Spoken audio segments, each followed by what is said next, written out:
The turn of the century is steeped in innovation and imagination. Our beloved town gets streetcars and electric lights. Gone are the days of horse manure in the streets. Everyone's like, yeah. What's more, a remarkable new invention is unveiled, the phonograph. For the first time in history, the citizens of Eureka Springs can listen to music at whim without the presence of a live musician.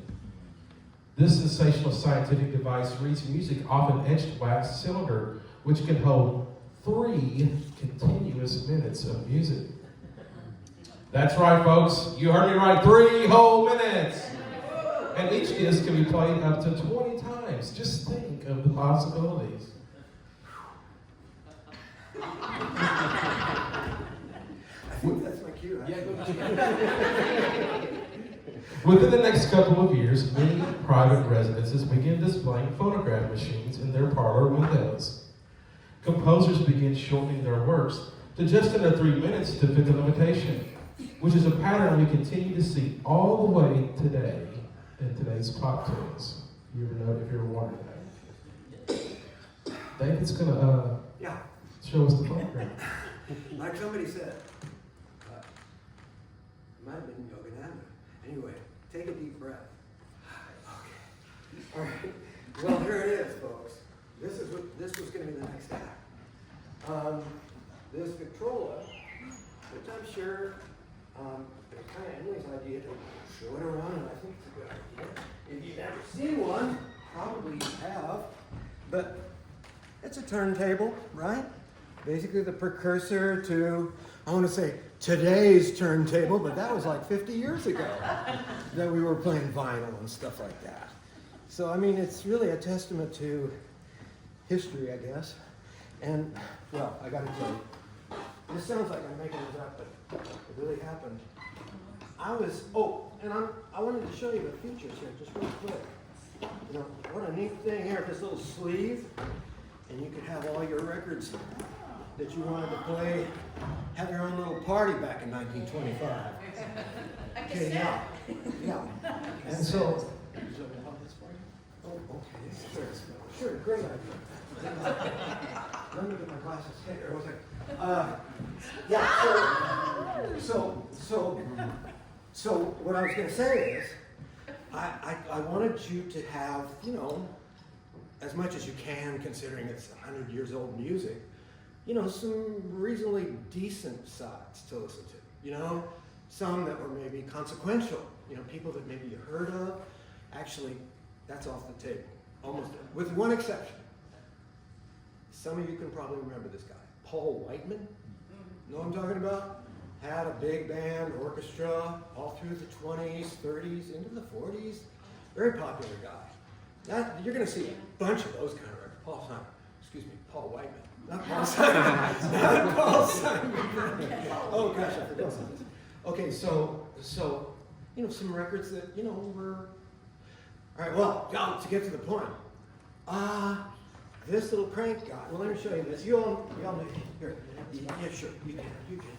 Okay, but you know, everybody knows that that's how it works. You crank it up, and the turntable goes around. Simple, right? Except I was doing it last night, you know, like I said, previewing for the crowd, and I heard this little pop. Well, it turned out to be the spring, which I'm not intimidated by these old technologies. There's no electric circuitry or anything. You can take it apart and, if you have time, probably get it back up to speed. But I just thought, well, what if it doesn't? And then you've got all these pieces. How's that going to be walking around the room showing everybody the screws and the nuts and the bolts that you took out of it, right? So here it is. But even before that happened, I got this idea, to actually try to vet as much as possible some of these old 78s to something that anyone would give up about, you know? And really, I was amazed. And this is the beautiful thing of the moment in which we are now living. all this time, and I see these records over the years, I think, who's this guy? I don't know. All you do is go online, Google it, boom, and got a whole Wikipedia about these people that you've never heard of. And in many cases, they were consequential. I'm thinking of one in particular. In fact, let me see, I got a little sheet of papers here. If I can find it, how many of you know this song? No, seriously.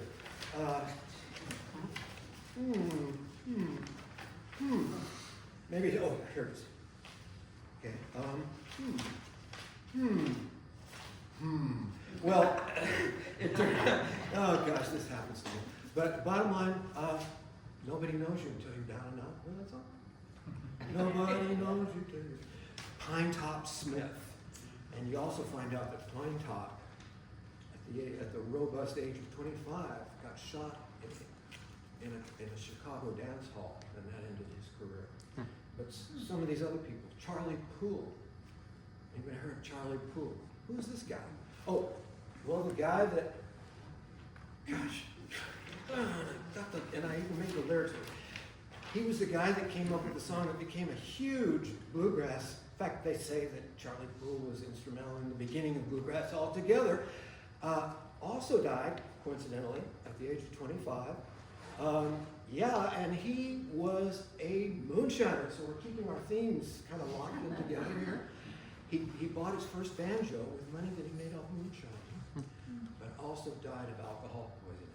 No details on that, but you know, you used to hear about that stuff. People that moonshined in this area, you took a little risk, is my understanding. I really don't know. But so the song that he's famous for, gosh, phenomenal. Don't let your deal go down. Do you know that song? Don't let your deal go down. Don't let your deal go down till your last I used to thought it was till your last $2 spent, but it's till your last gold dollar is spent. Back when they had gold dollars, I guess. I don't know. Famous for that. One more. Let's see, what are the records? Here, yeah. What are the records? Oh, the records here. So, I'm sorry. It's just the way it is when I get in front of a crowd. Okay, but for example, one more. Oh, this one was interesting. There's a guy called Cal Stewart, and he had a whole series of records, talking records. He was a famous comedian at the time, it turns out, and his sketches were all centered around somebody named Uncle Josh. Does that ring a bell for anyone in this room? Just shows you how passage of time. But you know, the beautiful thing about the internet is that whereas these people would have been totally forgotten, we know that they weren't totally, because there's people that took notice. I'm gonna just one example. This is it for this segment. But this one was written by Vernon Dalhart. Anybody ever hear of Vernon Dalhart? There's another one of these people. Named him, took his name, so like Conway Twitty, you know, named himself after Conway, Arkansas. Y'all probably do that. So Vernon Dalhart named himself after two towns in Texas. If you've ever been to Vernon, it's terrible. It's been, I don't know how many tornadoes have been through there. Vernon and Dalhart. Anyway, is the guy that wrote, let's see if any of you remember this song. Pretty famous on Johnny Cash's very first album.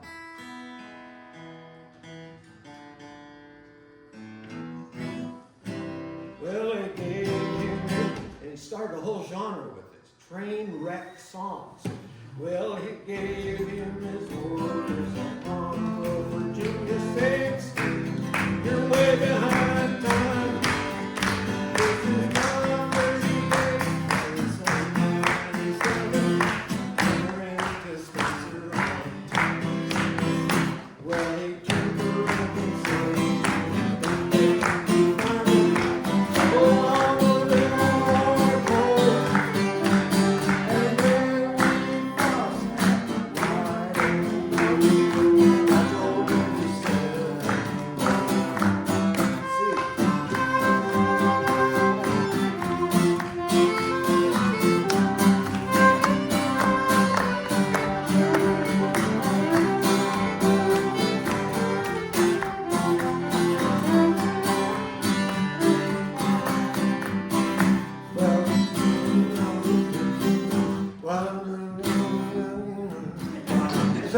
It's a mighty rough road.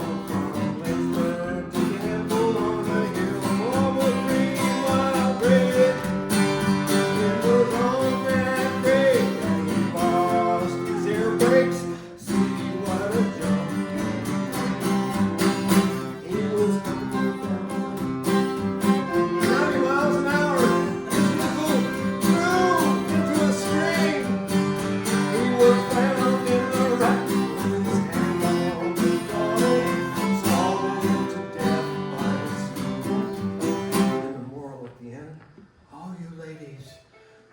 Take a warning. From this time on and learn,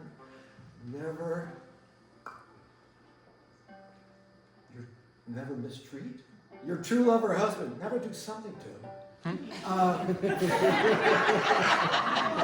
Anyway, he may leave you and never return.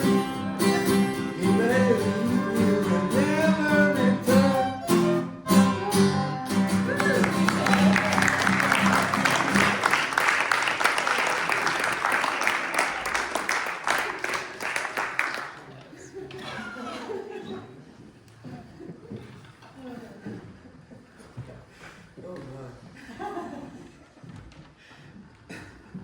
Oh, and one thing I have to say, because I forgot it in this stuff about the pop-up hatch, where I talked about this pop-up hatch on Leatherwood Creek, it's still there. Yeah, for those of you that are pop-up gatherers.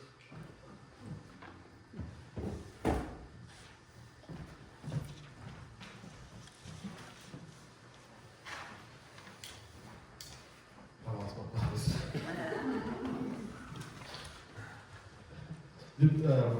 The piano is the first luxury item to reach the mass market and epitomizes family values and social aims. At the dawn of the 20th century, 7 out of 10 U.S. public school children can read music. 7 out of 10 can read music. And there are more pianos in America than there are indoor bathrooms. They might be able to say that about Eureka Springs still. Sorry. Where do all these pianos come from, you might ask? Traveling canvassers pedal pianos from a platform spring wagon. The piano agents, who also sell sewing machines, use very sleazy sales tactics right out of their tactics book. Their carts frequently break down in front of wealthy homes with young daughters by complete coincidence, and the salesman is simply unable to move the piano any further. Could the homeowner just keep the piano safe in the parlor for just a few days? Next thing they know, the daughters are addicted and there is no getting rid of the piano.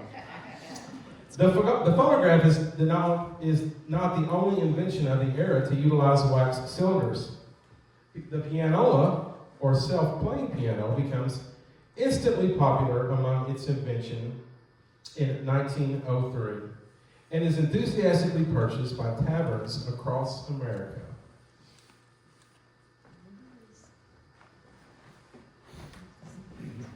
The next song was inspired by a rooster, who you will see shortly.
Springs has always been a place of healing. So it is only natural that a religious group focused on healing finds its way here. The Church of Christ scientist interests a local woman when she reads a copy of the Christian Science Journal in 1887. For 10 years, interest slowly builds, and by 1896, the Eureka Springs congregation is recognized in a national periodical. They meet in a log cabin for the first 30-some years, until finally construction begins for an official building. A frame and limestone structure with unusual stained glass windows and rounded pews built of solid oak. This beautiful room that we sit in today. The sanctuary includes a pump organ, which is used to lead the congregation in song for many, many years. And that pump organ was moved downstairs, and when my parents first started coming to this church when I was 8 years old, I played it down there. And this that I'm going to do now was one of my very favorite things to play on that old pump organ.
Now let's zip onward to 1925.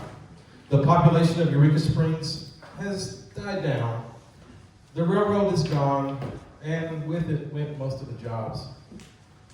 Tourists, they still come around, but they're a different breed. They drive their automobiles from the big city, seeking a break from the hustle and bustle, and are looking for a more rustic experience. And they often bring their accommodations with them. A large social campground is set up along Highway 62. Wayfarers pay 25 cents a night to pitch a tent on people's properties. A local named Murdy May recognizes an opportunity and opens Eureka's first fast food restaurant to cater to the campers. At our rustic campground is the lost corner of the Ozarks. We gather around the fire eating our cheeseburgers. And thanks to a fabulous new invention called the radio, we can now tune into live music being performed from just about anywhere. Who's playing tonight?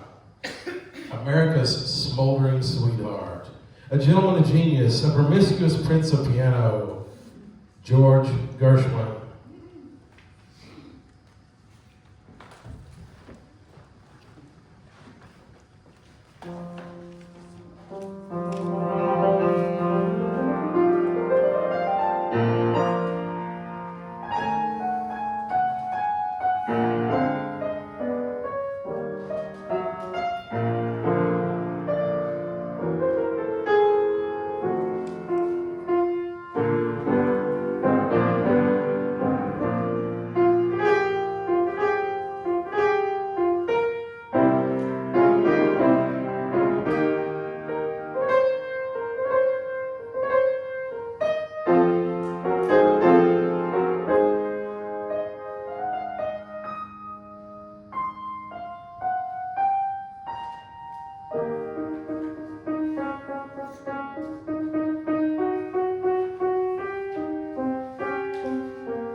1927 marks the beginning of a decade of devastation for Arkansas, beginning with the worst flood in the nation's history. Water covers 6,600 square miles, with 36 Arkansas counties underwater up to 30 feet. 750,000 people are left without homes, food, water, dry clothing, and work. That much water just doesn't disappear overnight. Much of Arkansas remains underwater throughout the spring and summer. Farmers cannot plant crops. And the sitting water provides perfect conditions for mosquito breeding. Outbreaks of malaria and typhoid hit refugee camps, which are already burdened with dysentery. The flood is followed by the financial upheaval from the 1929 stock market crash. In 1930, killer tornadoes strike the state, followed by a record drought and heat. This is a very difficult time to live in Arkansas. But people survive through the tough times, as they do, finding strength and solace in music.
Daisies in green pastures. I got my man who can ask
post-war America begins to develop a nostalgia for happier and simpler times.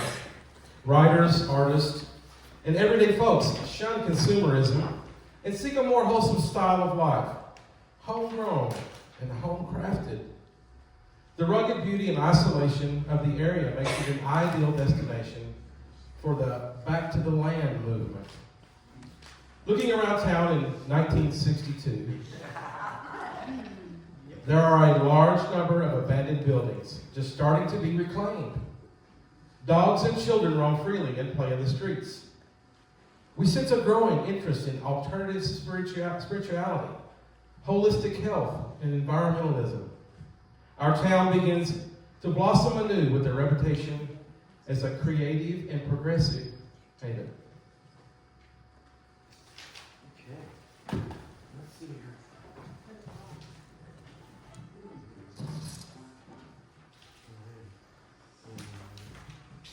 Yeah, okay. Oops.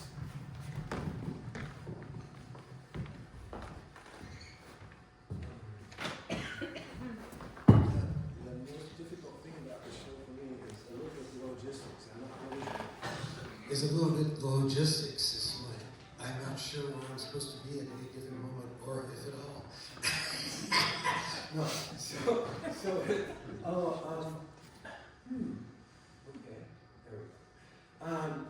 All right, so the thing about this song about Dylan,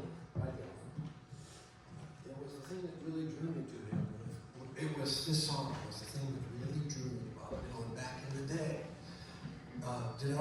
Is it on the program what the song is? Yes. Oh, I rang. Okay. My son lives up in Missouri. He said, you know, Dad, you pointed the computer right across the computer. And of course. Of course. Yeah, right. Okay, try that. Better? Okay. You know, there's no storyline, Dad. And I said, actually, I disagree. And I'm sure that some of you are aware that Dylan this didn't come out of nowhere. It came from a previous work that some of you may be familiar with, Lord Randall, the Scots ballad, which, just to give you an idea, so that you know that really he is reacting to a kind of a storyline. He says, where have you been all day, Lord Randall, my son? Where have you been, my darling young one? And I've been to my sweetheart's mother and make my bed, because make my bed soon, for I'm sick at heart and lie down.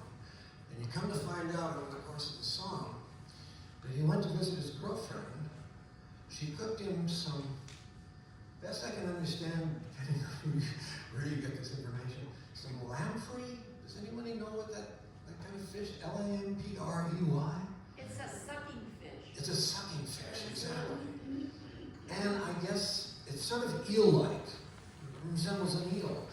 And a little tidbit, Edward I was supposed to die of eating, anyway, people poison. These particular lamprey/eels, whatever they were, in Lord Randall, it's a gradual realization over the course of the song that he's dying. And his mother, she's not as supportive as she could be. It's kind of a complex song for just a short little song. Basically, she's saying, well, when are you going to leave me? She really wants to know. Because apparently he's got the bugs and she doesn't. So the other thing about the song that's interesting is that it was the one that they sang at the Nobel Prize ceremony that Dylan failed to attend, which is an interesting kind of a factoid in and of itself. But anyway, let's do it.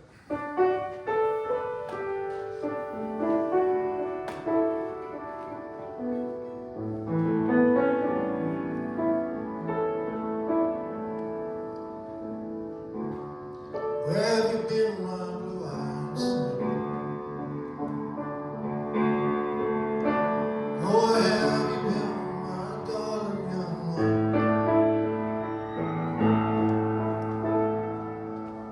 Stumbled on the side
sound of a clown who cried in the alley. And it's a heart. It's a heart. It's a heart. It's a heart. It's a heart.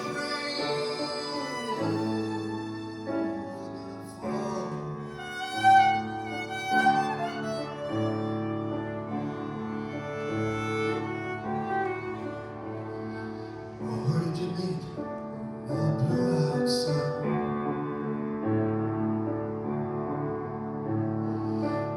Who did you meet, my darling young one? I met a young child beside a dead pony. I met a white man who walked a black dog.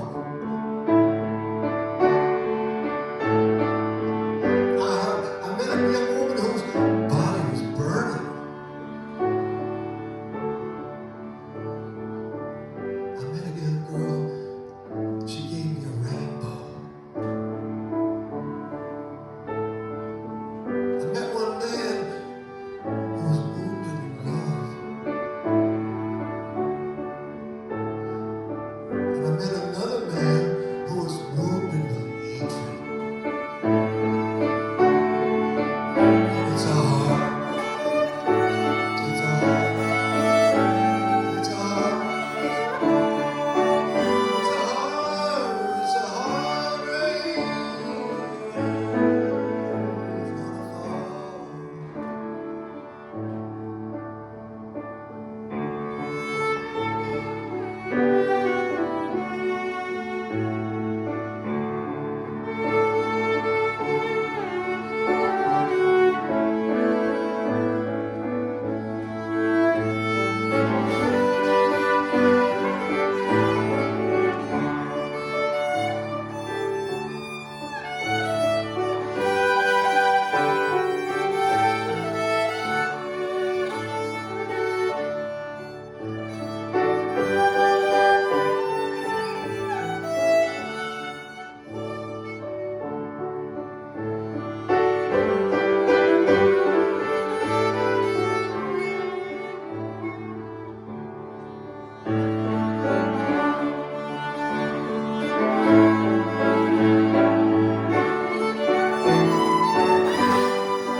Oh, what do you do now, my blue-eyed son? What do you do now, my darling young one? Well, I'm going back out where the rain starts to fall. I walk to the depths of the deepest dark forest. People are many and their hands are all empty.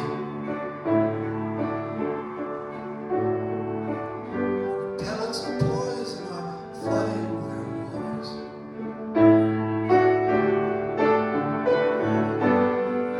Where the home in the valley meets the damp, dirty prison.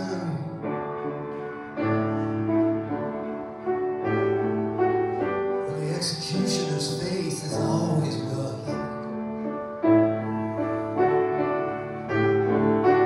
Where hunger is ugly, where souls are forgotten. Where black is the color, where none is the number. It's pretty current. And I'm telling and thinking and speaking and breathing.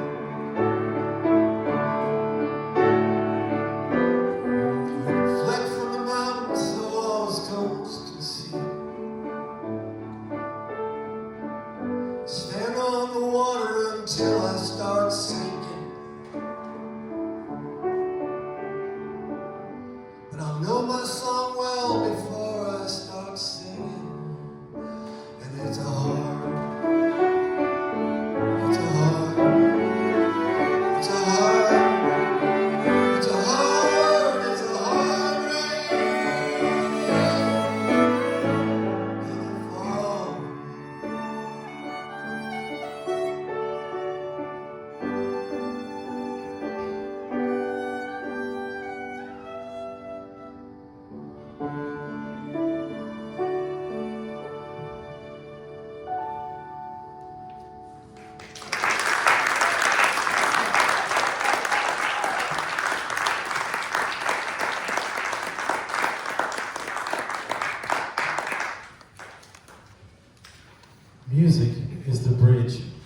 exposing us to the emotions, struggles, and the triumphs of our fellow humans.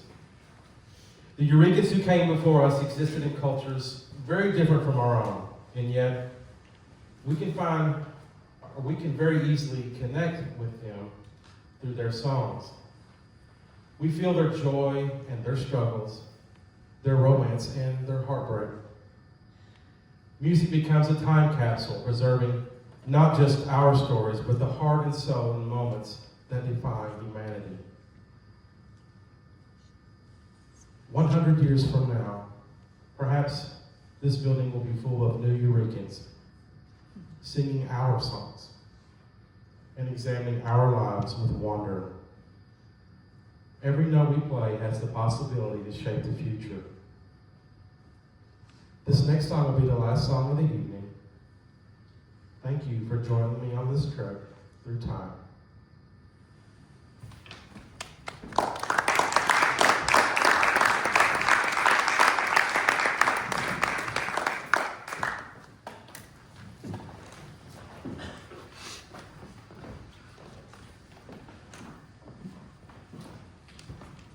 Yeah, I'm sorry. I can say the words.